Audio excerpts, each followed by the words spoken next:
Hello everybody, welcome back to the channel, and in today's video I'll be showing you how to complete the Kowakujo or the Kowakujo Easter egg inside of Black Ops 7 Zombies. Now this Easter egg is rather long-winded, so I would recommend you have plenty of time to spare for you to do this Easter egg, especially if you plan on doing this in co-op. I'm going to try to break down everything as best as I can and make it as simple and easy to understand as I can in this guide, so hopefully this helps. But without further ado, let's get right into the guide. The first thing you're going to have to do is find this flag over in the kitchens area, interact with it, stand in the circle and kill zombies, and just kind of wait for you to capture the flag. After you're done with that, make your way over to the training area and capture that flag. Just follow the orange indicators in your screen, that'll lead you right to the flag. After that, you can open up this door in the central courtyard once both flags have been captured. Some zombies will spawn inside the door, just kill those armored zombies and then follow the orange indicators all the way up to this golden like lion's head. An Oni will spawn, you will have to kill that Oni. After you've killed that Oni, he should drop a part for you to collect on the ground. Once you've gotten that part, make your way back up to that golden lion dragon head thing and then place it in the wall. The doors should open up and you should be able to go up to this world seed.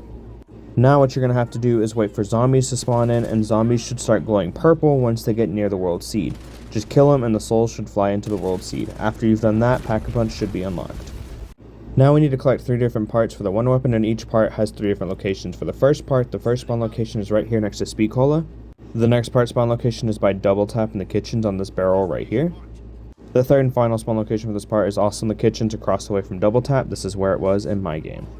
The second part for the one weapon can spawn right here on this doorway near Stamina. The next spawn location can be in the room over from Stamina. It'll be hanging on this broken down building right here. And the third and final spawn location for this part can be right here next to this wall by where we captured the second flag. The third and final part is all around PhD Flopper. The first one's on the floor right across from PhD Flopper like you saw me grab right there. The second one is just down here on this table right here. And the third one is literally just in the room next over up against this wall right here. Once you've gotten all 3 parts, just make your way over to Vulture, which isn't far from where PhD Flopper is, and craft it on the table next to it, and it should give you the Maneki Neko's little tactical weapon. By PhD Flopper, make an explosion in this corner. It doesn't matter how you make an explosion, just make an explosion in PhD Flopper so this cage falls. Pick up that cage and take it to any lava zone in the map. It doesn't matter what lava zone, just take that cage and throw it in there.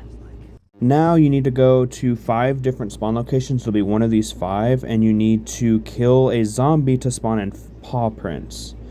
So on screen now is a picture of all of the spawn locations. I lost the footage, so there's the pictures. Just kill zombies, follow the footprints to the right locations. Once you've killed zombies to continuously follow footprints, eventually they'll form a circle. You're going to throw your Maneki Nekos that you crafted earlier right into the circle. The cat should fly out of the lava and Abomination should spawn and eat it. I want to preference that in one of these areas, make sure the lava is not fully solid over. Now you need to buy Depth Perception like you just saw me do, and you're going to go find one of these 3 locations and you're going to find the cat. You need to crouch walk and avoid the floorboards that you can now see with Depth Perception. If you make too much noise, the cat will run away and you'll have to wait till the next round. But once you get close enough to the cat and you can pick it up, you need to take it all the way up there to the world seed. Now that the cat is on the world seed, after a long animation of just waiting around, the cat should try jumping away and the world seed should grab it.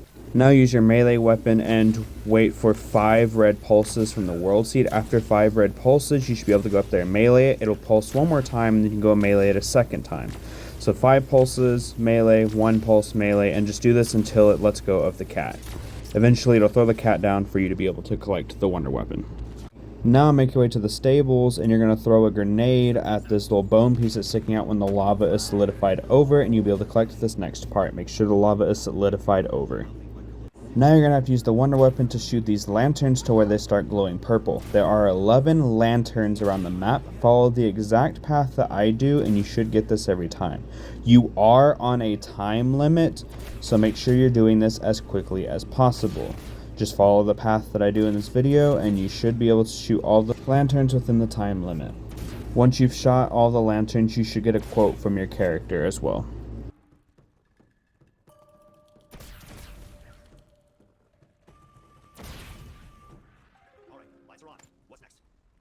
After you've shot all of the lanterns, a blue glowing dead body should spawn at the bottom of the Pack-a-Punch stairs. Interact with it and it should start a cutscene. After the cutscene ends, make sure you pick up this little note that's going to be sitting in this corner. After you've collected that note, make your way all the way up top to the fast travel and use that fast travel.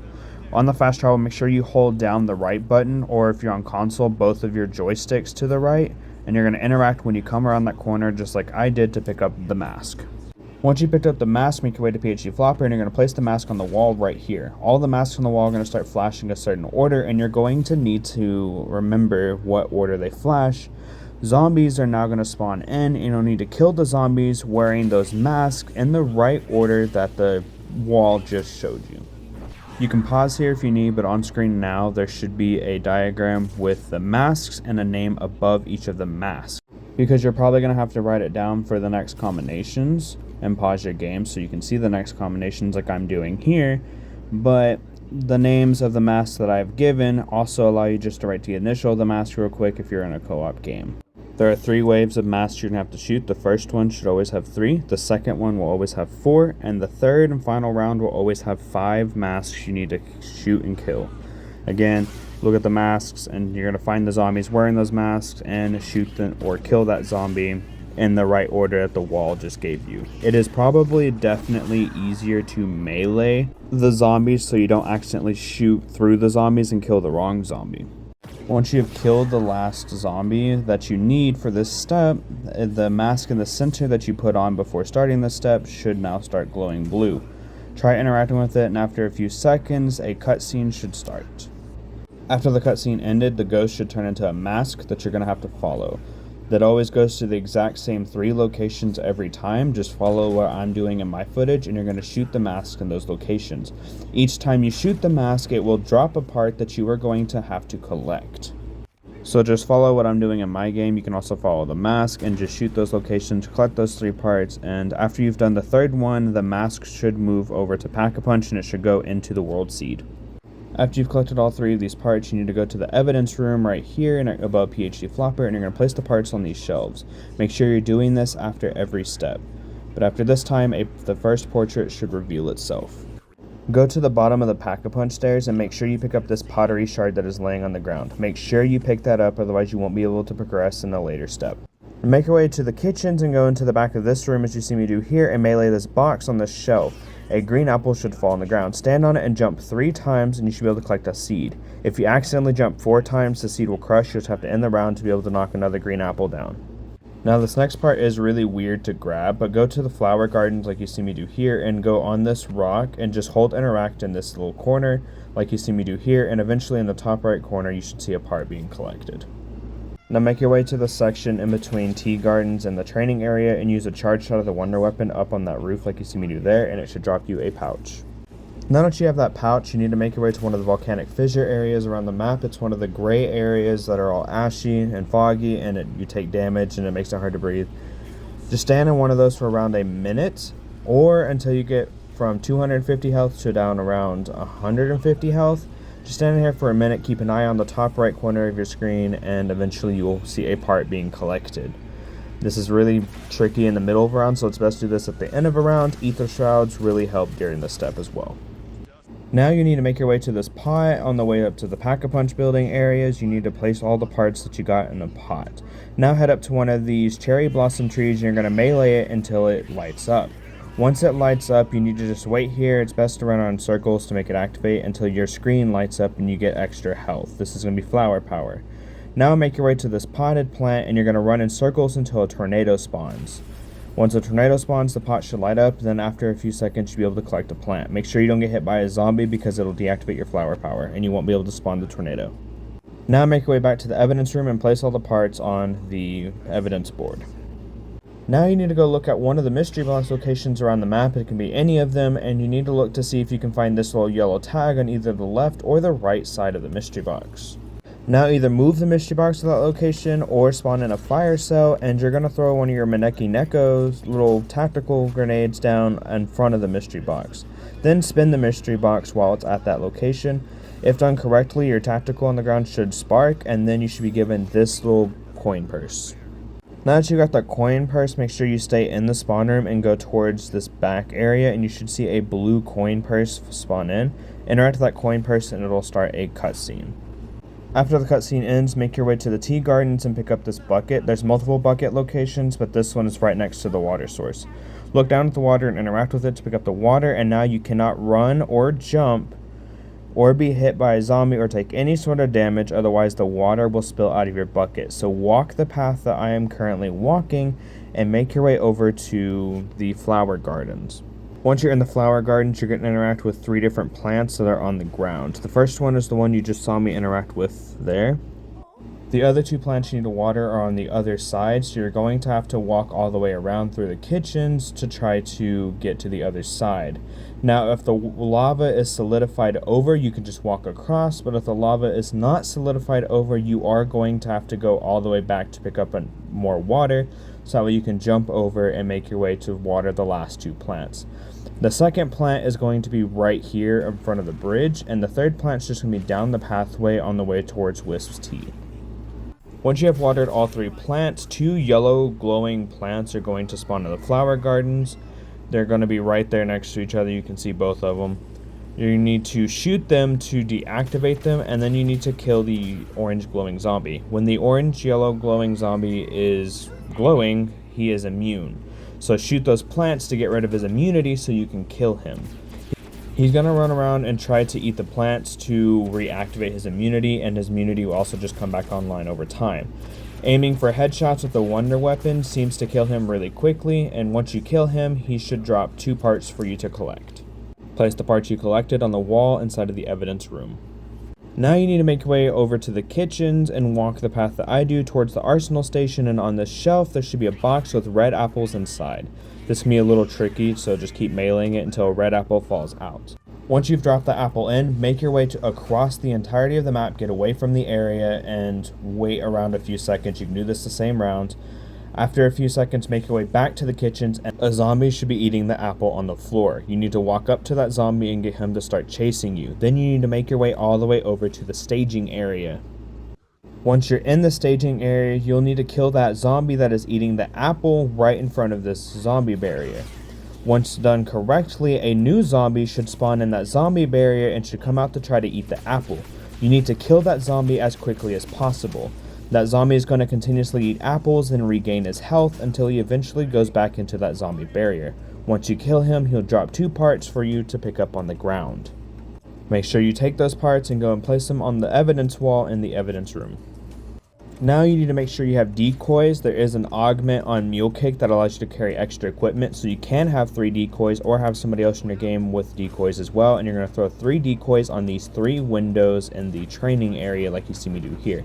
The windows should open and a zombie inside should start throwing grenades at you. You need to hold those grenades and cook them and throw them back at that zombie so they explode and damage that zombie. You need to damage that zombie a total of 3 different times in order for you to complete this step. Once done correctly, he should drop some parts on the ground for you to collect. Make sure you take those parts into the evidence room and place them yet again on the evidence wall, and this time the second portrait should now be revealed.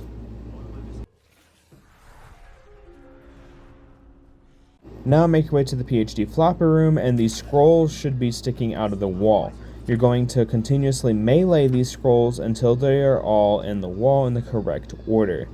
Now, if you're smart at something like this, this will be easy for you, but if not, there'll be a link in the description that will lead you to a website that will help you.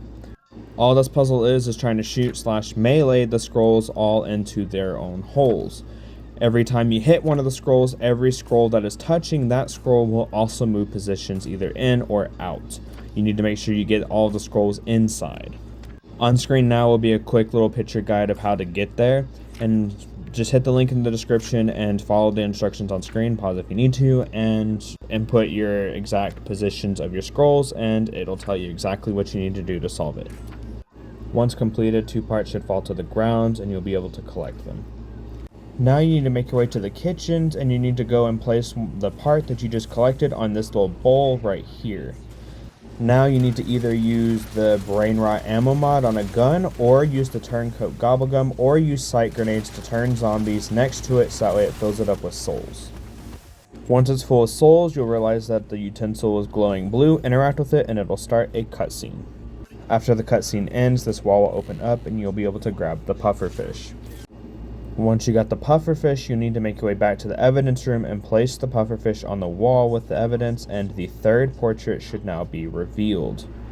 Once the third portrait is fully revealed, go and collect the pottery shard that is on the portrait. Once you've gotten both of the pottery shards, you need to go and craft the bowl in the room between the tea gardens and the central courtyard. Now you'll need to end the rounds for the bowl to start glowing blue. Interact with the bowl and it should start a cutscene. After the cutscene is over, the bowl should turn back to a normal color and you should be able to pick it up. Now you need to go and take it to 3 different locations around the map and complete 3 different lockdowns. Just kill all the zombies and make sure they don't damage the bowl too much. After the lockdown, make sure you pick up the bowl that drops on the ground and the additional part that will also drop on the ground. Your second lockdown location for this bowl is going to be in this corner next to the Wonder Fizz. Once the lockdown is complete, make sure you pick up the bowl and the additional part that it drops as well. Then make your way to this area in the tea gardens and put your bowl here and complete this final and third lockdown. But once this lockdown is complete, a hellhound will spawn and take the parts instead. Is go and hunt down this hellhound. He is going to be running a circle from the kitchens all the way around back to the central courtyard, and he'll just be running a giant loop. What you need to do is go find him and you need to kill him. He runs very fast and he's kind of hard to chase, so just cut him up in his path and just continue to shoot him until he dies. Once you cut him off enough and you've killed him, he'll drop you the tea whisk for you to collect. Go and place that tea whisk on the evidence wall in the evidence room, and your fourth portrait should now reveal itself. Now you should make your way into the storage area or PhD's room and interact with this clock on the ground. Then go back up to the clock and look at it and look at the times that it gives you. Make sure you write down the 4 numbers that the clock gives you. In my game, I got 5, 3, 11, and 6. But in your game, it will be different. In everybody's game, it will be a different code every time. Now we need to go look at 4 different symbols and see what number it is. There's 4 locations and they always spawn the same locations every game. And the courtyard in my game was 2, but in your game it'll be different. Here at Wisp T, in my game this is a 4, but in your game it'll be different. This symbol is always 4 and the 2 is always a 2. In my game, the symbol in spawn is a 3. This is what the 3 looks like. Again, you could have the 2 here. But in my game, this is where I got the 3. And the last location is in the stables. In my game, this is where the 1 is. Now you need to end the round, and no matter what, the next round is always going to be a defense round. You need to complete this defense round and kill all the flag zombies. You'll see these little wisps will go flying off into the map. Just survive this round and kill all the flag zombies. It's really not that hard. Just sit here and kill all the enemies. Once you completed that round and you're ready to move on to the next step, you need to head to the staging area and look at these flags that are all around the staging area. The number of symbols or the number of objects that are on that flag is going to be the number of that flag. So if you see 3, it's a 3. If you see 5, it's a 5. Pretty simple.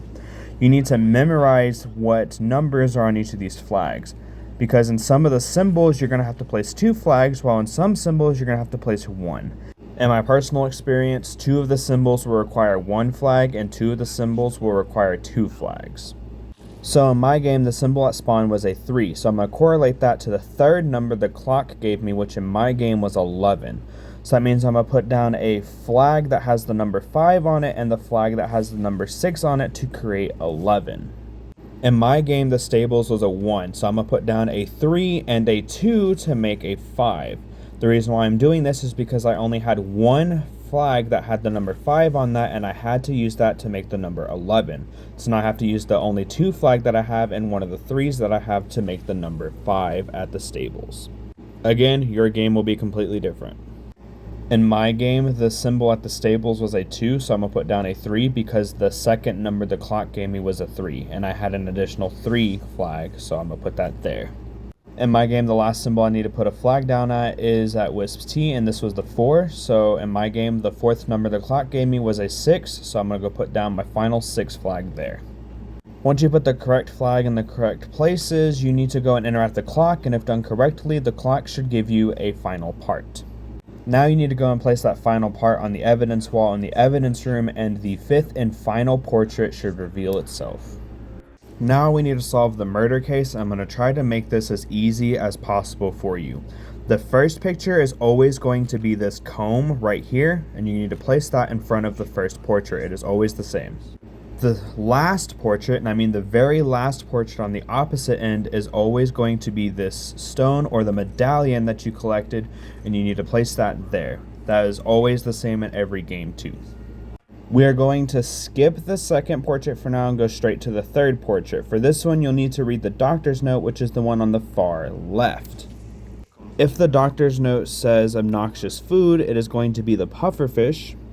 If the doctor's note says contaminated plant, it is going to be the plum pits. And lastly, if it says symptoms of paralysis, it is going to be the monk shoot. Once you figured out what was the cause of the poison, you need to go to the shelf and you need to pick up that exact plant that was in your game, and you're going to place it on the third portrait, which is the middle portrait.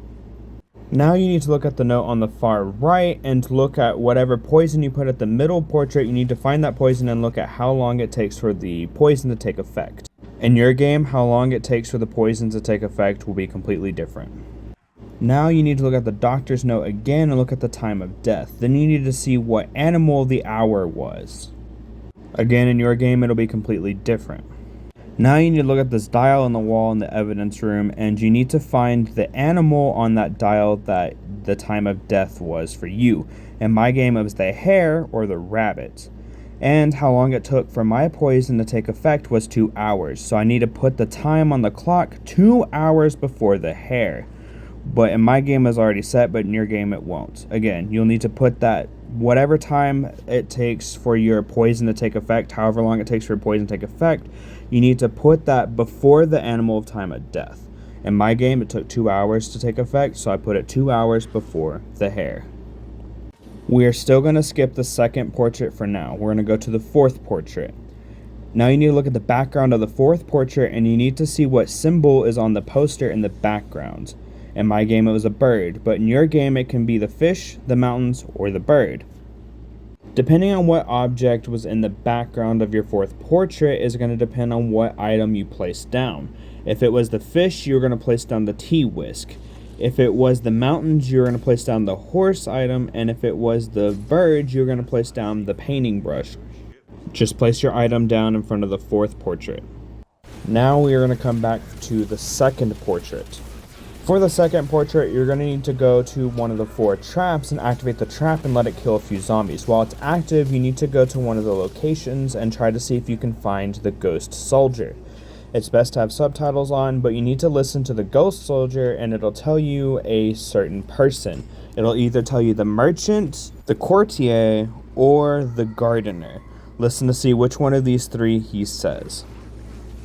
There is a chance that the ghost will also not tell you somebody, and it will say that they didn't see anything, meaning you'll have to go to one of the other traps and find a ghost there. In my experience, the ghosts only spawn 1 at a time. You can rewind the video if you need to, but in my game you already saw where the spawn location is for the ghost there. For the courtyard trap, the spawn location is in that corner you just saw me meleeing. And the location for the wisp tea or the flower gardens is going to be up these stairs in this zombie barrier right here. Unfortunately, I have no clue where the spawn location for the ghost soldier at the stables trap location is, so just look around the best you can for that. Having subtitles on will definitely help you there. Once the ghost soldier has told you who the suspect is, you need to make your way back up to the evidence room. If it was the merchant, you're going to place down the abacus. If it was the courtier, you're going to place down the nobleman's hat. And if it was the gardener, you're going to place down the gardener's shears. You're going to be placing these parts on the second portrait because it's the only portrait we haven't placed a part down on. Once you think you've gotten it all correct, you're going to interact with the 2 incense things on either side of the portraits. There's 2 of them. You need to interact with both of them. If it all was correct, an orange orb will spawn. And if incorrect, an elite enemy will spawn that you'll have to take down. After you take it down, you may have to end the round before you can try again. But if you are correct and the orange orb spawns, you're going to wait around and the orb is going to bounce around the room for a moment. After the orb is done bouncing around the room for a moment, you will have to follow it to pack a punch, and it should enter the world seed. After that, you'll be able to interact with the world seed and to start the first of 2 boss fights. This is the time to set up before you go into the boss fight. This is completely optional, but I'm going to teach you how to upgrade the cat bombs that you have in your inventory that we used to get the wonder weapon earlier on. The first step is to get a combat bow, and you're going to activate the trap and then shoot through that hole. Make sure the trap is active, shoot through that hole, and shoot that blue target that you saw me shoot. Then more targets are going to spawn on this tree that you're going to have to shoot. After you shot all the targets, you should be able to go back here and collect the powder. If the powder doesn't spawn in your game, then that means, or if the target doesn't spawn, if the first initial target doesn't spawn, then that means you'll have to get kills with the trap to upgrade it. You have to fully get enough kills. After you've collected the powder, you'll be able to go to the kitchens and collect the part that is going to be laying right in there. And the last part for the upgrade is going to be on the shelf in front of double tap right here. Go back to where you originally crafted them, and you'll be able to craft the upgraded versions of them. These are super handy for the boss fight as they give you protection bubbles. Okay, once you're fully set up for the boss fight, enter at the World Siege and you'll be teleported to the central courtyard. This is the first of 2 boss fights. This is the really easy one. This is going to spawn in an Oni, which is going to be named Onryo. They're going to spawn in masks that you're going to have to run away from. Just simply run away from these masks and you're just going to turn around and constantly shoot this bullet sponge of an Oni. It's not that big of a bullet sponge, but it is going to take quite a few shots. The wonder weapon seems to do really good here. Again, you're just going to run around, avoid the flying masks, and just damage the boss. After you've done enough damage to her at some point, she will completely disappear for a little while, and you're just going to have to kill zombies. When she completely disappears, just kill zombies, and once you've done enough damage to a bunch of zombies, she'll eventually spawn back in, and you'll be able to kill her. Once you completed that boss fight and you've killed her, the dragon will fly in right here and will eat the world seed. Just watch this little in-game cutscene, it's really cool. And now you'll have one more chance to fully prepare before the final boss fight against Nexara or the dragon. Once you believe you are fully ready and fully set up for the boss fight, head up to the Pack-a-Punch area and use the new fast travel. That was where the dragon was. You're going to be into a cutscene where you are going to be flying towards the boss arena. Now, I personally think this is the easier boss fight out of all the Black Ops 7 bosses, but what you're going to need to do is you're going to need to pick up a flag and head to this blue circle. You're going to capture the flag just like you do to open up Pack-a-Punch earlier on in the map. A big blue bubble will spawn and the dragon will fly into the map. You're going to need to shoot the dragon in the weak spots. The first weak spots are going to be its eyes. Later on in the boss fight, its new weak spots will be these giant orange glowing spots on it. You'll see them pretty easily. Just do damage to the boss as much as you can. Eventually, when the blue bubble breaks, a Oni will spawn with a flag on its back. You'll need to kill that Oni and then take that flag back to that circle and recapture that circle. As long as that big blue bubble is up, you are completely safe from the dragon's attacks. If you're outside of that bubble or the bubble is down, you are no longer safe from the dragon's attacks. Or you are no longer safe from the zombies. The zombies will not bother you in that blue bubble either. Driver cars, little power-ups will spawn around the map. They'll give you additional help, and there's different power-ups that they will give you. So if you need them, you can grab them and they will help you. The boss fight has a few attacks. He will fire a laser beam that will make an area light up in lava. You need to avoid the lava or you'll take damage. He'll also shoot fireballs as he's flying around. Just avoid those fireballs. And that is it for the first phase. Just avoid his laser beams and his fireballs. Again, the blue circle or the blue bubble makes you completely safe from the boss and from the zombies. So just take time to fire into the boss. This boss fight is broken up into 3 phases. Every time you complete a phase, the boss will go immune and will fly away for a little bit. Meteors will rain down. Avoid the meteors that are raining down, and you're just going to run around and kill the zombies. 2 Onis will spawn in with flags on their back, and now there'll be 2 circles that you'll need to go and capture. You will have to go and capture both of these circles in order to get the blue bubbles up. Just take your time and be slow. Once the dragon comes back into the map and the dragon is damageable again, in the middle of the map, in the middle circle, there will be a full armor and a full max ammo for you to collect. In the second phase, the boss has new attacks. This attack is going to be an electrified tornado. This will launch you up into the air and deal damage to you, so be very careful of the tornadoes. The boss's laser beams will also split into 2, and it'll have 2 separate laser beams sometimes, and it'll have 1 single laser beam, like there'll be a fast small laser beam and a large slow laser beam as well. The boss's attacks and its weak points will change. Its eyes will still be a weak point, but there will be bigger weak points on its body. You'll be able to see those as they're pretty obvious. Once again, once you've done enough damage, the boss will go immune, and you'll be able to just run around and kill the zombies, avoid the falling meteors, and just wait for the dragon to come back. There will be 3 Onis with flags on its back, and there'll be 3 zones you'll have to capture now in order to get the blue bubbles up. So just run around, do that, take it slow, be careful. The boss is going to be really aggressive in the 3rd phase, and the meteors are never going to stop falling, so just be very careful. Just damage the boss in the 3rd phase, avoid the attacks, and do as much damage as you can, and eventually you'll get through the boss fight and you have completed the Easter egg. Once you got the ending cutscene, congratulations, you have completed the end of the Kowakujo Easter egg. Hope you guys enjoyed, and hopefully this guide helped you in any way possible. If it did, please leave a thumbs up on the video, subscribe, and hope this video did help you, and I'll see you guys next time.